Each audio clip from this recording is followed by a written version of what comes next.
Milk made കുടിക്കാൻ പോവാണ്. നാട്ടിൽ നിന്ന് പ്ലാൻ ചെയ്തിട്ട് അബുദാബിയിൽ നിന്നാണ് നടക്കുന്നത്. ഒരു ഡബ്ബ നമ്മളെ റെക്കോർഡ് എത്ര ശരിക്ക് 5 ഡബ്ബ നാട്ടിൽ നിന്ന് കുടിച്ചിക്കണ്. ഇത് ഞങ്ങൾ 31-ാം തീയതി പ്ലാൻ ചെയ്തതായിരുന്നു. പക്ഷെ ന്യൂ ഇയറിന്റെ പൊട്ടും കലാസ പൊട്ടൊക്കെ ആയിട്ട് മധുരല്ലേ കുടിച്ചു നോക്കി. മധുരം കുടിക്കണേ ഇങ്ങനെ കുടിക്കണം. എന്റെ മോനെ ഉണ്ട്. എനിക്ക് തോന്നുന്നു ഈ കൊല്ലത്തെ ആദ്യത്തെ മധുരം, ആദ്യത്തെ അവസാനത്തും കിക്കായില്ല. അങ്ങനെ കുടിച്ചിട്ടൊന്നും പറ്റില്ല. ഓ അങ്ങനെ വായിക്കുന്നു വിളിച്ചാട്ടെ.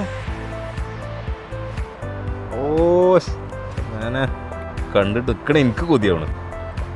100 ചില്ലം കലറില്ലേ. ഓ എന്റെ മോനെ കണ്ട് നിൽക്കണം. ഞങ്ങൾക്ക് തീരാന്താവുണ്ട്. ഇനി എമർജൻസി മെഡിക്കൽ നാളെ കളിയൊക്കെ. മിൽക്ക് മെയ്ഡ് ചലഞ്ച് ആർക്ക് വേണമെങ്കിലും ഏറ്റെടുക്കാം. 5 ഡബ്ബയാണ് റെക്കോർഡ്. ഡയറ്റിലായതുകൊണ്ട് ഒരു ഡബ്ബയിൽ നിർത്തിയിട്ടാ.